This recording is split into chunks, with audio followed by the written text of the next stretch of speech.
perspectiva relacional en psicoanálisis, ¿no? Que implica una relación de mutuo trabajo y donde aparece un elemento nuevo, producto de analista y paciente. Digamos que cualquiera puede ser acá analista o paciente, cada uno tiene su función, pero fíjense, pongámosle que sea analista y supongamos que comencemos por acá el circuito, riega una plantita que sostiene el paciente, que fabrica esta nube, que puede ser fantasía, su discurso, su actitud, etc. Esta nube llueve sobre la regadera, que a la vez riega la planta, que es un producto de ambos.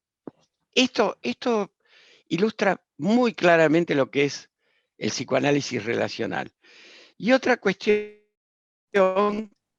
que siempre andan nosotros, otra manera de ilustrarlo, es es este gráfico, donde dos personas producen distintos discursos, distintos parlamentos, digamos que tienen distintas actitudes, pero se configura entre ambos algo nuevo, algo que no es lo que traía el señor A ni el señor B, sino algo diferente y algo nuevo, un producto distinto. Esto es la concepción relacional del psicoanálisis, que después nos contarán los autores y yo algunas palabras voy a decir. Quiero traer también al recuerdo a Maturana, Humberto Maturana, que murió hace muy poquito el mes pasado.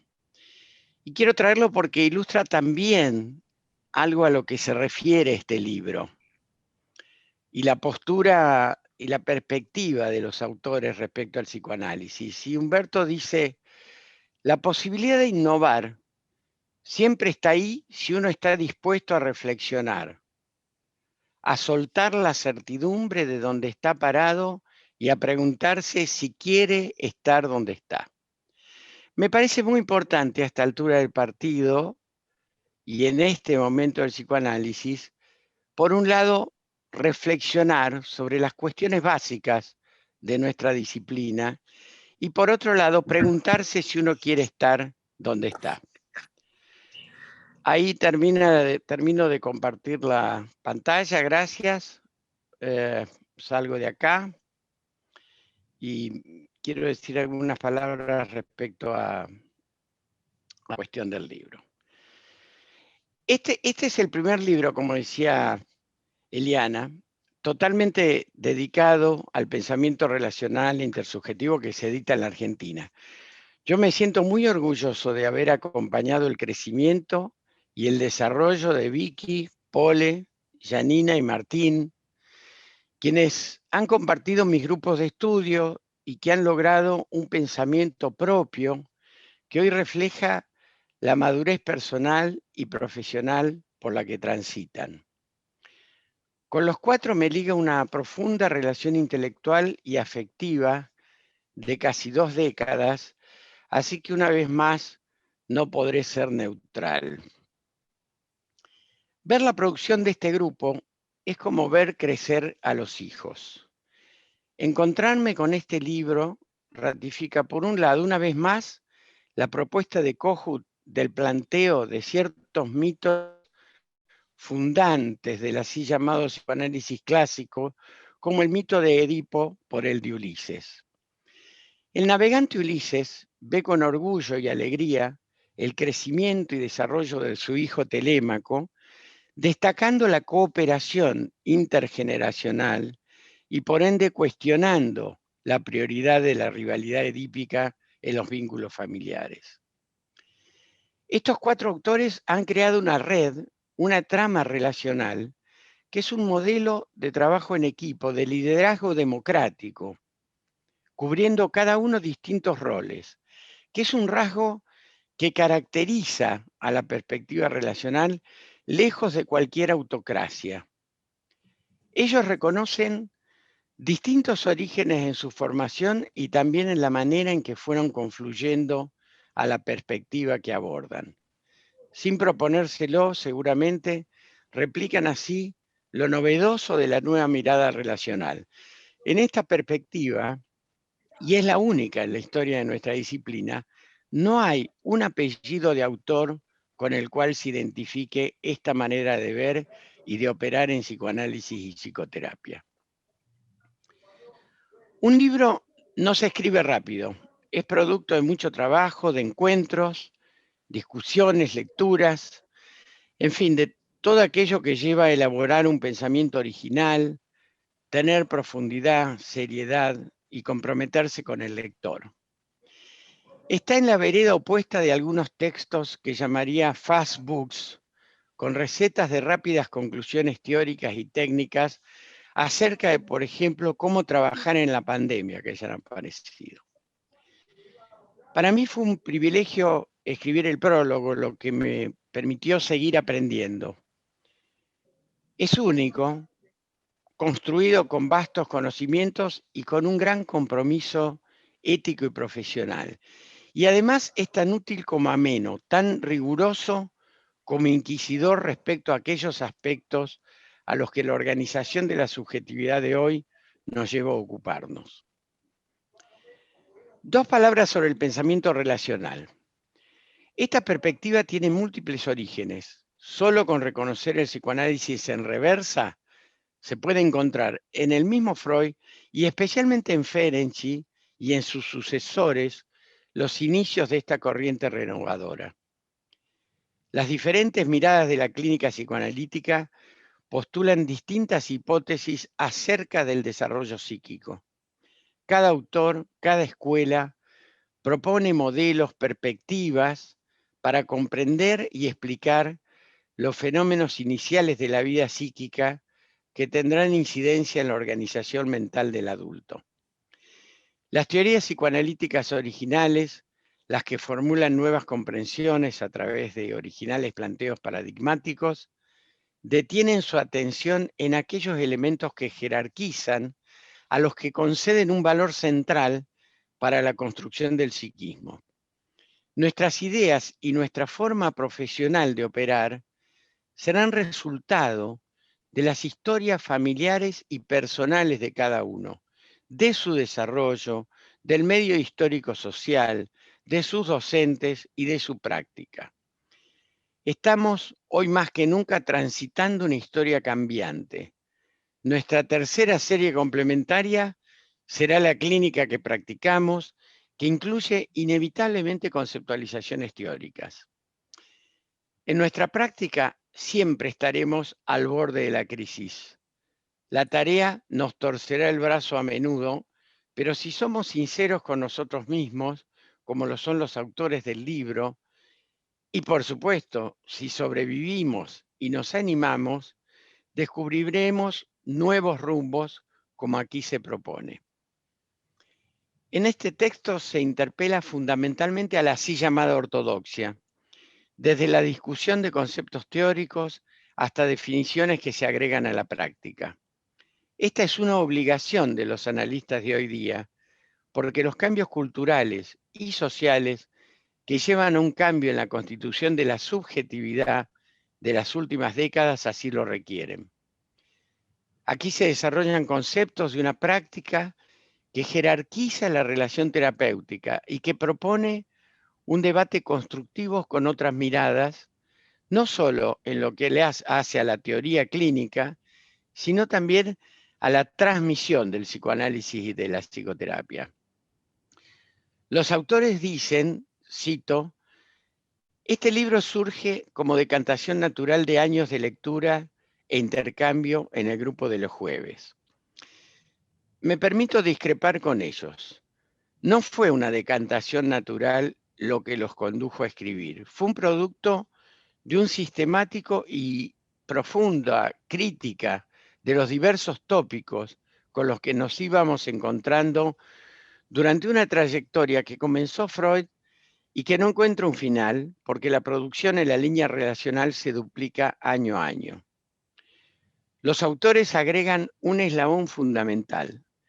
En esta ópera prima del psicoanálisis relacional argentino se desarrolla una corriente polifacética que nace, quizá lo más correcto es decir que se organiza, en el giro del psicoanálisis de los años 80, aunque hoy es sin duda una nueva mirada fresca, pero a la vez compleja, imprescindible para tener en cuenta la práctica de hoy.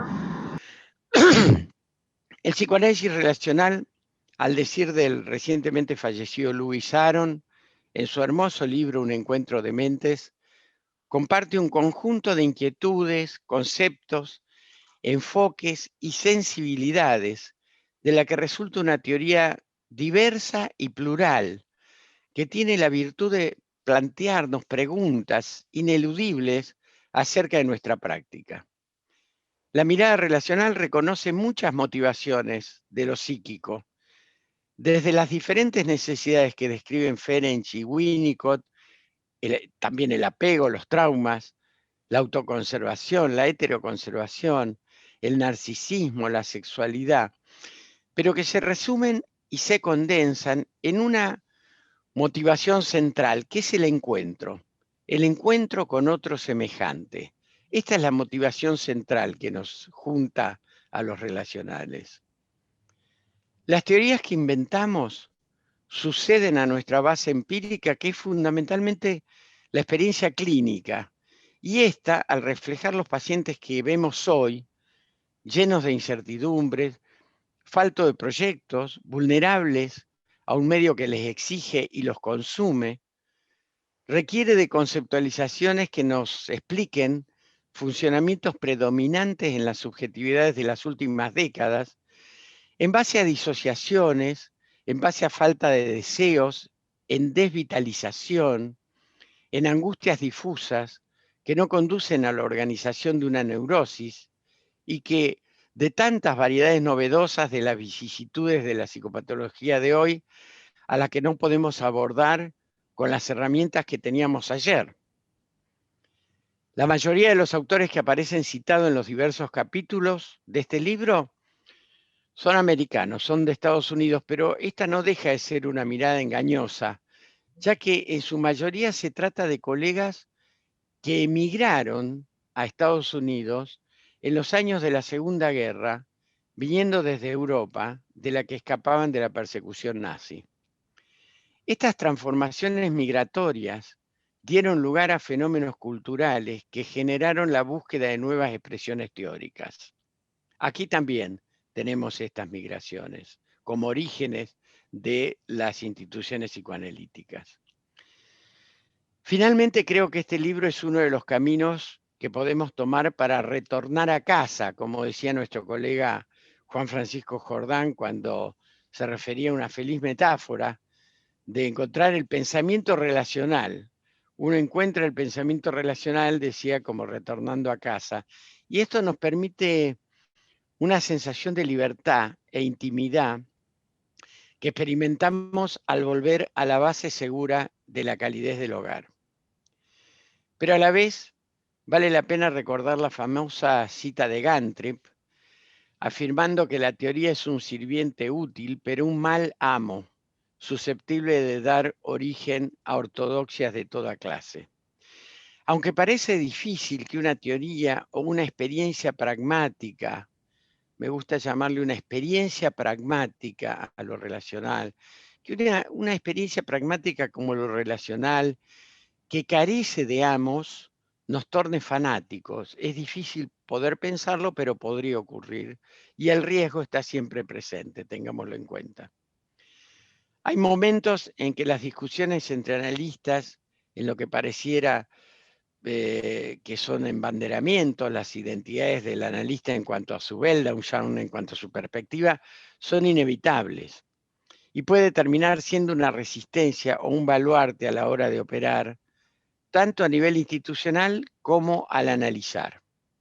Seguramente esta es quizá una de las principales razones por las cuales es necesario abrir el psicoanálisis al intercambio con otras disciplinas humanísticas y con diversidad de expresiones, con diversas expresiones de arte y de cultura, de literatura, De esa manera ampliar la superficie de contacto en el aprendizaje de los psicoanalistas.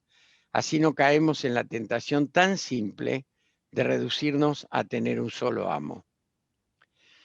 Bienvenidos lectores a este magnífico libro que seguramente, como todas nuestras hipótesis de este tiempo en gerundio que estamos atravesando, será una transición, pero es sin duda un escalón muy importante y necesario para seguir avanzando. Felicitaciones a los autores, muchas gracias. Gracias, Cachi. Bueno, voy a presentar ahora a los autores del libro. Como ustedes saben, Martín Forlí, Paula Mayorga, Vicky Fonsarabia y Janina Piccolo. Los voy a presentar a los cuatro juntos porque cuando ellos vayan hablando, de alguna manera se van a seguir presentando con sus palabras. Bueno, Cachi ya contó que ellos compartieron un montón de años el grupo de los jueves, de donde surgió la idea de juntarse y escribir este libro, que verdaderamente lo han escrito en colaboración y a 4 manos, en realidad a 8 manos. Los 4 son psicólogos clínicos, docentes de grado y de posgrado, y fundaron hace poco, además, la IARP, la Asociación Internacional de Psicoanálisis y Psicoterapia Relacional, su capítulo en Buenos Aires. Han escrito diversos trabajos relacionados con desarrollos psicoanalíticos y con el psicoanálisis relacional que de alguna manera se ven reflejados en el libro. Así que, bueno, les doy la palabra a ellos. Quizás es Martín el que quiere empezar. No, me parece que iba Yani primero. Sí, voy a empezar. Janina. Bueno, buenos días, buenas tardes para algunos, que es más tarde que acá en Argentina. Es un placer, una emoción, y la verdad que estamos sorprendidos por la cantidad de gente. No esperábamos tanta compañía. Gracias a todos por estar. Gracias, Cachi, por tus palabras siempre tan sabias y generosas. Bueno, queremos agradecer en primer lugar a Abdeva y a Eliana por este espacio. Eliana, para nosotros es un honor compartir este espacio con vos. Aleandro Salgado, director de Letra Viva, a María Boghetti, nuestra correctora, que nos tuvo una paciencia infinita, a nuestro querido grupo de estudios guiado por Carlos, para nosotros Cachi, a quienes hicieron las reseñas de la contratapa del libro, José Ángel Aguilar Gil, Héctor Fiorini, Alejandro Ávila Espada y Juan Francisco Jordán. Y por supuesto a nuestras queridas familias que sostuvieron todo este proceso. Queremos contarles y compartirles cómo surgió un poquito la cocina de nuestro libro. Hace más, como decía Cachi, hace más de 15 años o 2 décadas, formamos parte de un grupo de estudios, el Grupo de los Jueves, un espacio de libre intercambio, aprendizaje, investigación y fundamentalmente calidez humana. En oportunidades encontrábamos puntos de vista diferentes, a veces contrarios, y también ideas originales. En esos momentos, Carlos alzaba la voz y decía, eso que están diciendo, sobre eso tienen que escribir. Pujante, decidido y a la vez contenedor, nos impulsaba. Y así fue que un día no nos quedó opción. La idea se empezó a desarrollar tímidamente, algo desordenada, abrumados. Nos preguntábamos si comenzar por algún tema en particular o desarrollar autores. ¿Escribimos cada uno un capítulo o escribimos por separados, todos juntos? Entendimos que luego de tantos años de estudio juntos, ya teníamos un pensamiento compartido. Es así que este libro no propone únicamente transmitir conceptos relacionales, sino que fue escrito de manera relacional. Decidimos trabajar en un documento Drive en el cual cada uno volcaba ideas para que otro pudiera continuar, modificar y ampliar. Y así las páginas crecían, por momentos nos deteníamos, quedábamos por alguna razón frenados, pero rápidamente volvíamos a encontrarnos para aunar criterios, estilos de escritura, y aunar y entramar conceptos. En cuanto a mi propio proceso personal, yo nací en el seno de una familia donde escribir libros y escribir con colegas era algo del orden de lo natural. En mi casa se juntaban psicólogos, psicoanalistas y producían libros. De alguna manera estaba inscrito en mi memoria, pero claro, no dimensionaba lo complejo de este gran desafío. El libro, este libro, nace antes de la pandemia. Y casi intuitivamente comenzamos a escribir sobre la idea de trauma, como anticipándonos a un futuro que hoy nos toma de lleno. Luego versamos sobre las diferentes teorías del self, él y los inconscientes, el cuerpo y la mentalización, los sistemas motivacionales, etc. Y lo terminamos en pandemia, justamente escribiendo sobre las formas de estar con el paciente y las transformaciones en la acción terapéutica. Las circunstancias en las que hoy nos encontramos a nivel mundial han cambiado las reglas del juego en el mundo entero y nos interpelan a nosotros, terapeutas, a ser creativos, a trabajar con otras motivaciones del psiquismo, a pensar y repensar el lugar del cuerpo. Y acá nos detenemos a ver el cuerpo no únicamente del paciente, es también el cuerpo del terapeuta, son los cuerpos en escena. Poder pensar en el encuentro y el desencuentro. Actualmente percibimos cuerpos afectados por la ausencia del sentir, por el vacío, por la falta de contacto. Cuerpos con marcas productos de la pandemia, cuerpos debilitados o sobreexigidos. Los pacientes nos entregan sus afectos como cuerpo, dice Stolorow. Y a la vez, cuerpos que también logran encontrar nuevas y saludables formas de estar en el mundo. En relación a este tema, y ya les voy a dar paso a mis colegas, les queríamos comentar cómo la imagen de la tapa del libro ilustra y condensa estas ideas. Una vez terminado el libro, comenzamos a mirar obras de arte, pinturas, esculturas, en busca de algún disparador. Así llegamos a esta imagen que nos atrajeron los colores y la idea de dinamismo, movimiento y transformación. Y a medida que fuimos viendo con más detalle, vimos que había dos cuerpos entrelazados. Seguimos investigando y nos sorprendimos cuando leímos el título de la obra. Es una pintura de Johannes Itten, inspirado en el manejo de los colores y movimientos de Paul Klee, que llamó El Encuentro. Esta obra es una creación producto de la influencia recíproca de ambos artistas. En ese instante no buscamos más. No quieren, a ellos no les gusta eso. Son como la tía. Creo que hay un micrófono abierto. Vamos a pedirles que lo silencien, por favor. Ya está, ya lo silencié. La editorial Letra Viva la tomó en sus manos y, siguiendo nuestra línea de pensamiento, transformó la pintura en una imagen que además conlleva textura, entramado y refleja sin dudas el pensamiento relacional. Bueno, muchas gracias y ahora sí, Martín, te paso vos. Bueno, ¿qué tal? Buen día. Sí, la verdad que la experiencia de los grupos de Concachi fue muy significativa y él es algo que es casi un latillo, esto que decía Yanni, escriban, escriban, escriban. Y en algún momento lo que sucedió fue que saliendo de un grupo que hablábamos un poco con Vicky de poder escribir algo y el subte para irme a mi consultorio a atender, y en ese viaje de subte hice un índice de lo que yo creía que tenía que ser un libro de psicoanálisis relacional.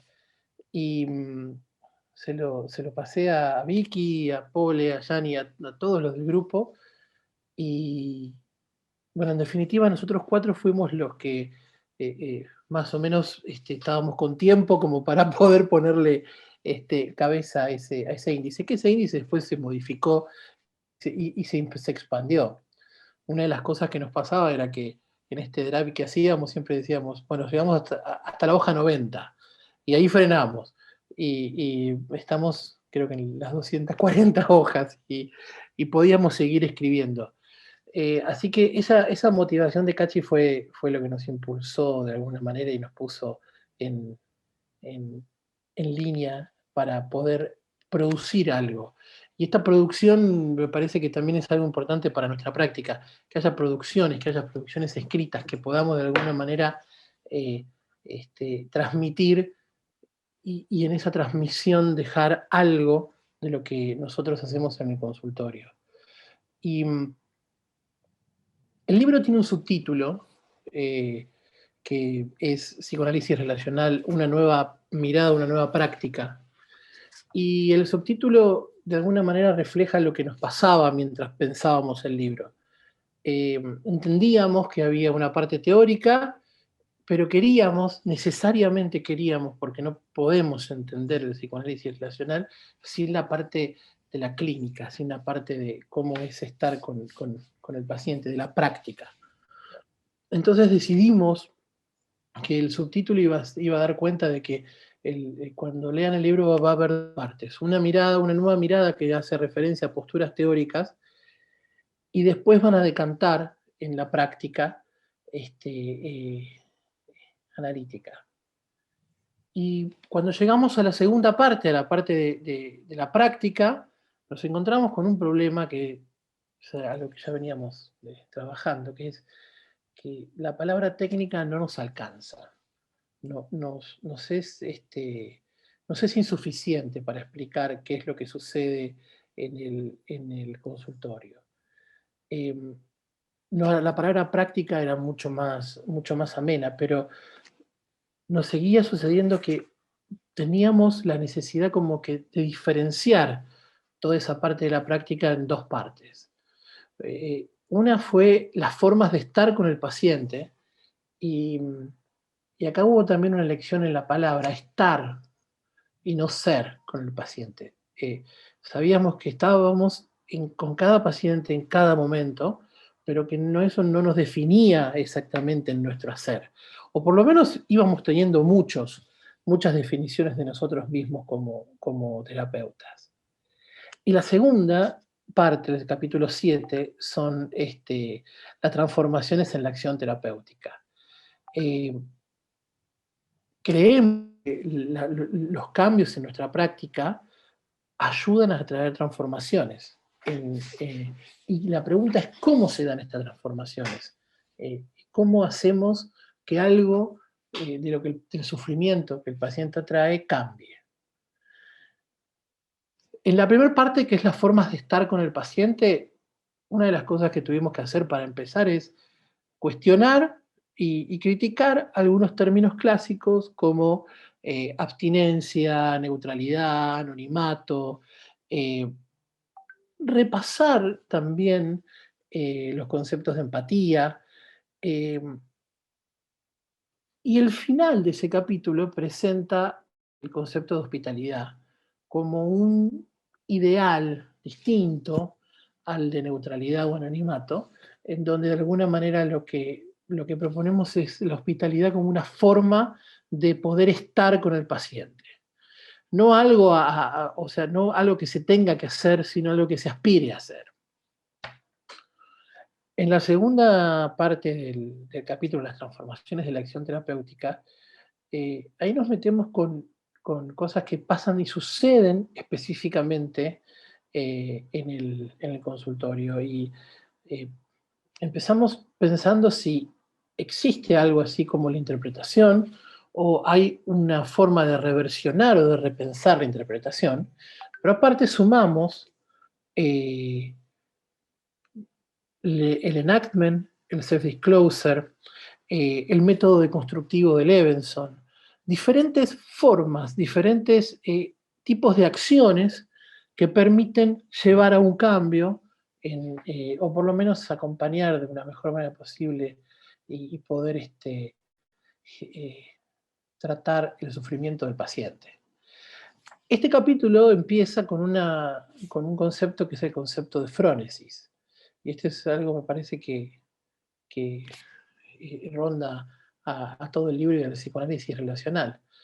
Frónesis es un concepto aristotélico que lo que propone es que, más que técnica, que la técnica es para trabajar con elementos inanimados, lo que uno tiene, o lo que uno tiene a disposición es una inteligencia práctica.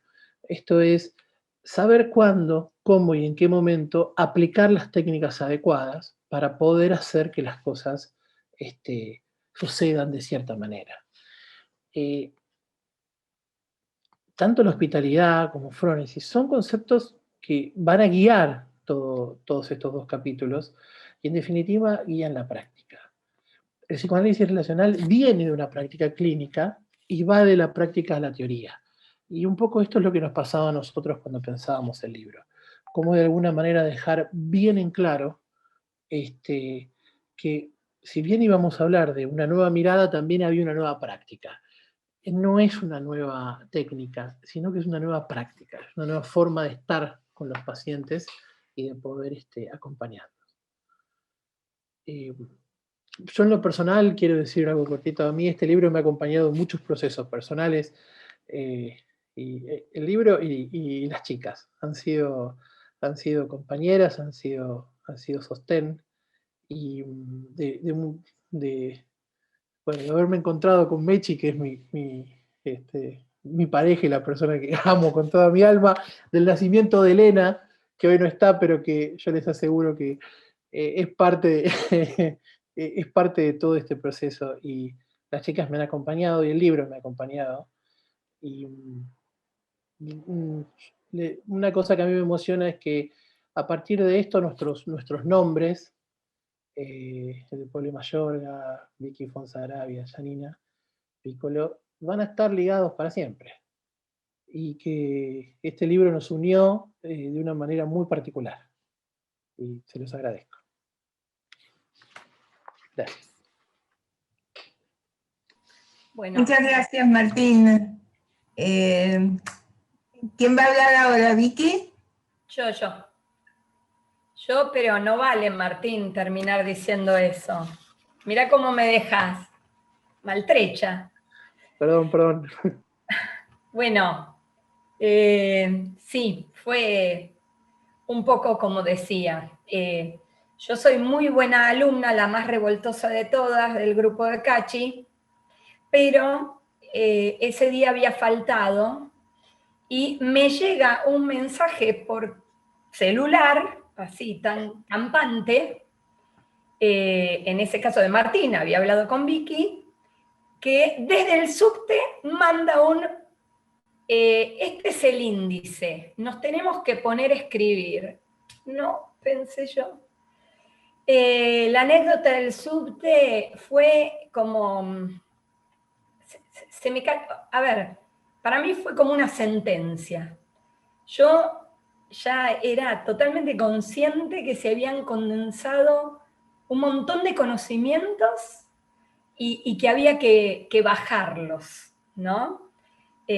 Carlos en mucho tiempo había estado generosamente investigando, y mientras investigaba mostraba los autores, eso es lo que lo hacía generoso, que iban poniendo teoría a mi clínica. Eso era maravilloso, porque yo iba descubriendo personas que me confirmaban, ¿no? Porque yo soy como bastante desenfadada, digamos, y yo encontraba definiciones teóricas de lo que ya hacíamos, y que yo sabía que mis compañeros también hacían. Y las encontraba, esas definiciones de autores relacionales, dichos en palabras muy cercanas a la ternura, al diálogo dinámico, al encuentro, que yo sentía que ocurría en mi consultorio con los pacientes.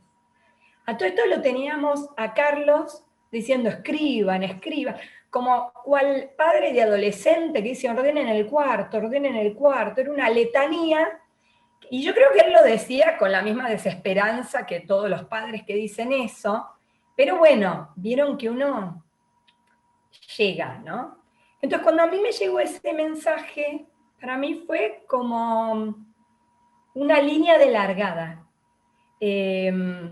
Fue como, ¿vieron como el automatismo que le ponen una liebre, un galgo y uno se larga? Y bueno, y empezamos a escribir.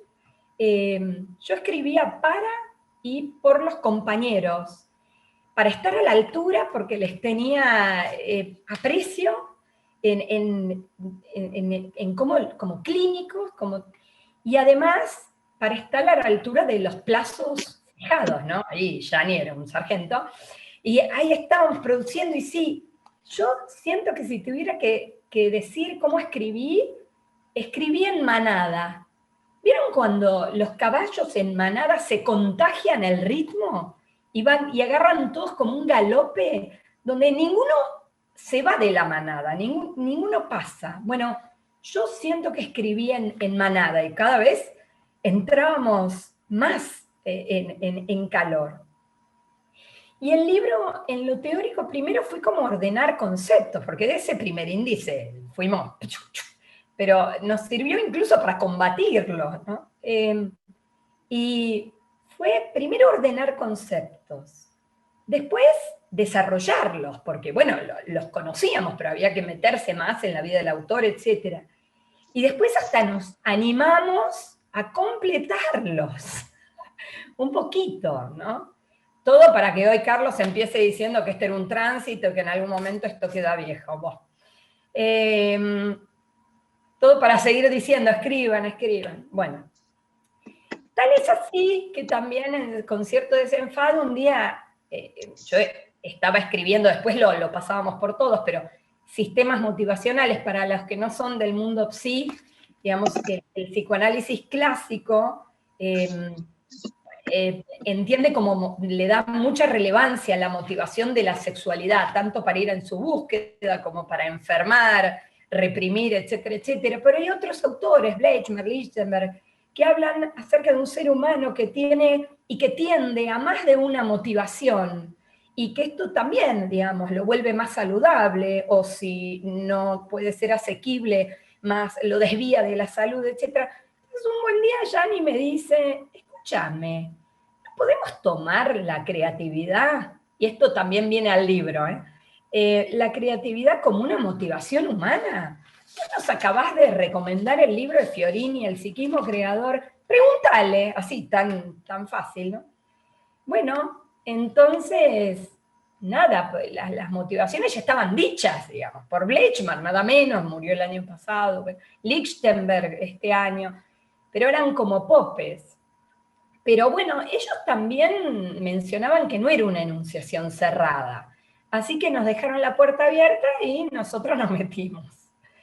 Bueno, entonces lo llamé a Fiorini y dijo, sí, la creatividad tiene su objeto, tiene una dinámica propia, tiene un sujeto específico que no es el sujeto del deseo freudiano, ni el objeto es el sexual. Y vieron que se habla mucho de ser creativos, de lo bueno que hace, etc. Pero no hay una metapsicología sobre las funciones psicológicas del sujeto creador, ¿no? Y bueno, entonces empezamos a hablar, con la ayuda de Héctor también, de una pulsión creativa, ¿sí?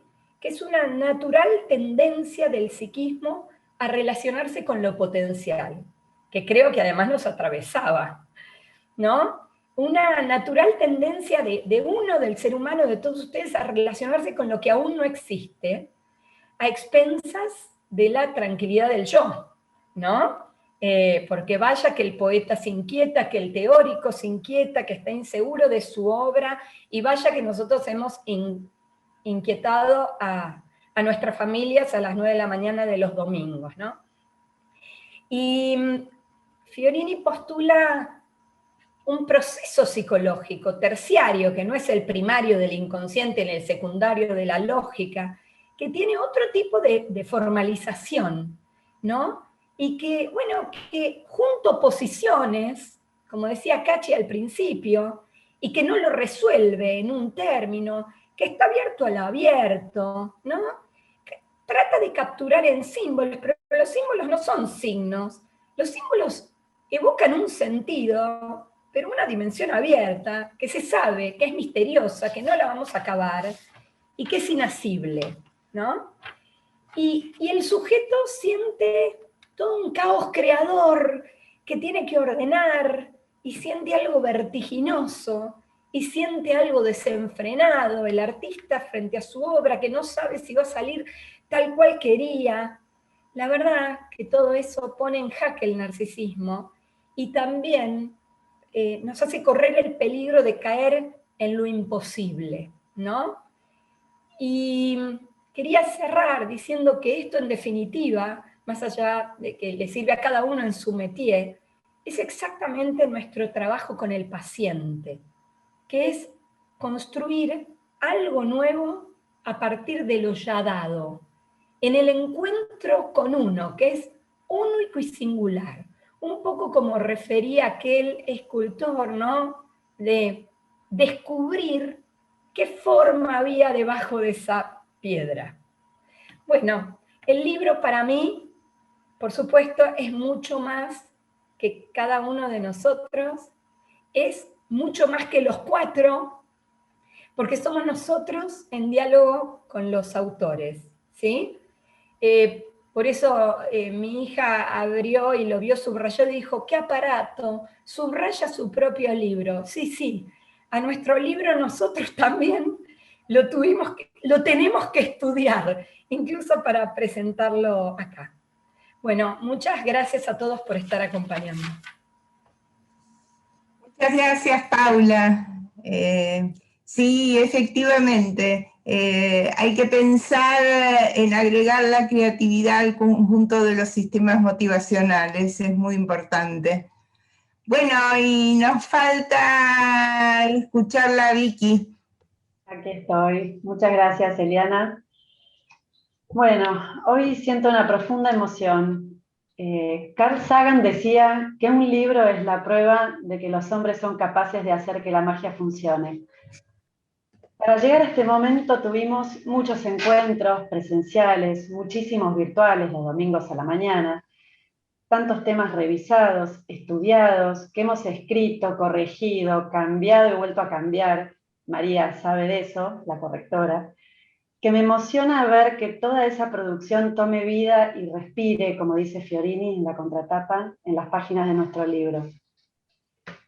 Solo tengo palabras de alegría y agradecimiento por la complicidad, por la cooperación y por la constancia que nos llevaron a estar acá sentados los cuatro, contándoles a todos ustedes nuestra experiencia en este proceso que fue, sí, mágico.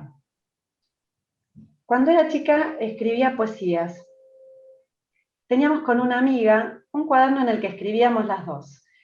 A veces nos surgía hacerlo individualmente y entonces el cuaderno pasaba de una casa a la otra, y otras veces nos reuníamos para escribir algo entre las dos, juntas.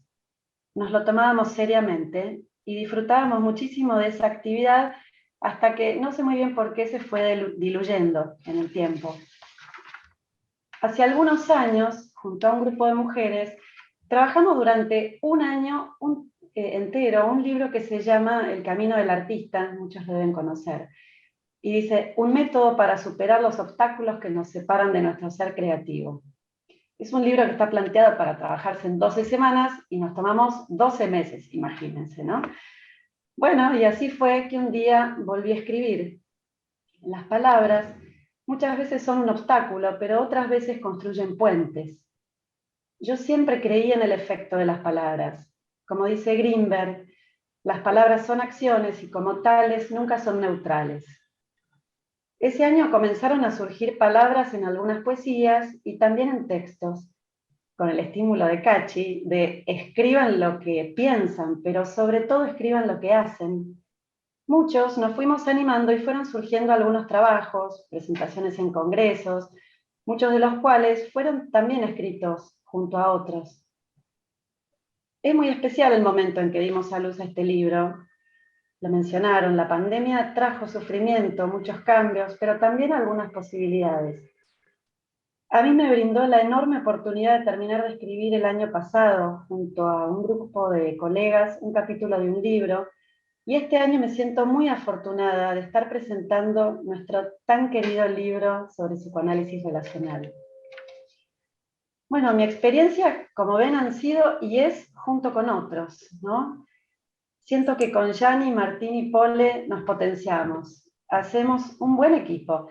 Y como dice la letra que elegimos de la canción de Jorge Drexler del comienzo, cada uno da lo que recibe y luego recibe lo que da. Nada es más simple, no hay otra norma. Nada se pierde, todo se transforma. Yo agregaría que solo hace falta animarse. Así como se transforma el índice que contaba Martín, los temas del libro que contaba Pole y algunos capítulos, nosotros también nos transformamos durante este proceso. Volviendo al psicoanálisis relacional, al que siento mi hogar teórico, me gustaría comentar especialmente el capítulo 6, que algunos mencionaron, que se llama Formas de estar con el paciente. Este título es simple, ¿no? Parece simple, pero sin embargo entraña profundidad y complejidad. A lo largo de todo el libro intentamos transmitir complejos conceptos, pero de manera simple. Ya nos van a decir después de leerlo si logramos nuestro cometido. Al hablar de formas de estar, en realidad nos estamos refiriendo a un estar en gerundio, al estar siendo con el paciente, porque los terapeutas también nos transformamos en el proceso. Y para ello, creemos que es necesario estar abiertos a la experiencia, abiertos a resonar con el paciente afectivamente, a aceptar nuestra vulnerabilidad y a mostrarnos auténticos. Que no es contarle al paciente aspectos personales, a menos claro que creamos que autorrevelarnos es terapéutico en ese momento para el paciente, pero ese es un tema del capítulo 7. Al pensar en formas de estar con el paciente, partimos de la pregunta: ¿qué necesita el paciente de mí? ¿Cómo necesita que esté con él? O más aún, este paciente, ¿qué necesita de mí? ¿Y qué necesita este proceso, nuestro proceso, para que llegue a ser terapéutico? Porque la mirada relacional se aleja de las reglas generales, que son iguales para todos, y en cambio busca lo particular de cada uno y cada relación. Podemos decir que llegamos a algunas ideas sobre qué actitud del terapeuta facilita la conexión afectiva para lograr un encuentro humano con el paciente, para encontrar esto que decía Martín, bueno, revisiones de la empatía, la mutualidad, la negociación, etc. El tema es largo, pero me gustaría resaltar la importancia de la autenticidad del terapeuta. El capítulo comienza con una frase de Ferenczi, que mencionaron varios, que refleja lo que quisimos transmitir con autenticidad. Dice: el médico debe estar en el caso verdaderamente con toda su alma, o bien si no lo está, debe reconocerlo honestamente. Ser auténticos como terapeutas, pienso que es ser quien uno es hasta donde puede cada vez, aceptándolo y reconociéndolo. Estas palabras del estar con toda su alma, de la frase de Ferenczi, personalmente me remite a la idea de intimidad, que es, en definitiva, lo que buscamos en la relación terapéutica, con toda relación, ¿no? Una intimidad no intimidante, cuidadosa y respetuosa de las diferencias, es para mí estar viva, en cuerpo, alma, corazón y mente, compartiendo un mismo espacio emocional, compenetrada en la problemática del paciente y comprometida con el proceso de cambio que nos irá transformando a ambos. Les agradezco muchísimo el estar presentes acompañándonos. Gracias. Bueno, ahora vamos a abrir un poco el chat para los que quieran hacer alguna pregunta. Hay un montón de felicitaciones en el chat y está Ricardo Forlí con la mano levantada que quiere intervenir. Ricardo, estás silenciado. Ahí está.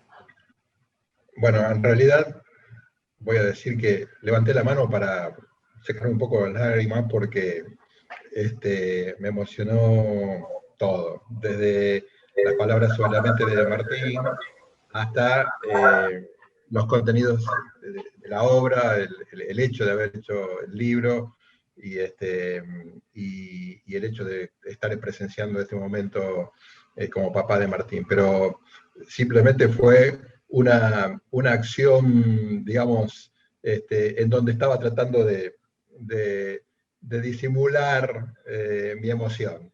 Así que los felicito al equipo de trabajo, les felicito por el libro realizado, por la obra, por el abordaje del tema, que veo que es un tema novedoso, o es algo, digamos, que está, digamos, necesitando, posiblemente un tema que esté necesitando, que esté escrito, plasmado, que esté de alguna forma expuesto, ¿no es cierto?, a la opinión de los especialistas o de los que están en el tema. Así que los felicito por todo, por el esfuerzo de la obra y por las características o por la calidad que le ofrece a la sociedad, digamos, de los especialistas, una oportunidad nueva en un tema que está apareciendo o que es nuevo. Es eso, simplemente. Y muchas gracias por darme la oportunidad de hablar. Gracias, Ricardo, por tus palabras. Gracias, Pa. Alejandra Rey tiene la mano levantada. Sí, la verdad que estoy muy emocionada porque también acompaño a este grupo de los jueves desde otro lugar, ¿no? Bueno, los que no saben, soy la mujer de Carlos, de Cachi, pero conozco a este grupo tan vital. Compartíamos los consultorios, ¿no? Nosotros tenemos consultorios, teníamos, hasta antes de la pandemia, consultorios compartidos, separados por un pasillo, y cada vez que llegaba el grupo de los jueves, era un entusiasmo, un griterío, ¿no? Y después la seriedad. He compartido algunas reuniones con ellos, y doy testimonio de ese compromiso, de esa espontaneidad, pero de la seriedad con la que han trabajado. Incansables trabajadores, y realmente, bueno, no puedo más que compartir mi emoción y mis felicitaciones. Así que bueno, vayan por más. Gracias, Ale. Ale, enorme tu apoyo. Apoyo, sugerencias, consejos, se sintió en la espalda. Gracias, Ale. Muchas gracias, Ale, y efectivamente el entusiasmo de los chicos es sumamente contagioso. Tengo un muy lindo mensaje en el chat de Silvana Caligiuri, que dice que es maravillosa la propuesta del escribir en manada, de manera relacional, creando y haciendo magia en el encuentro con el otro. Creo que es un mensaje. Gracias. Yo creo, una cosita, que nos ayudó en ese punto la tecnología, poder escribir con un drive y era algo que podíamos hacer en conjunto, más allá de los encuentros y todo, pero a veces yo tenía días abierto el drive, viendo que iba subiendo uno u otro y los íbamos charlando, lo íbamos modificando. Creo que un poco lo que también sucede con la pandemia y demás es que la tecnología nos permitió ser verdaderos coautores.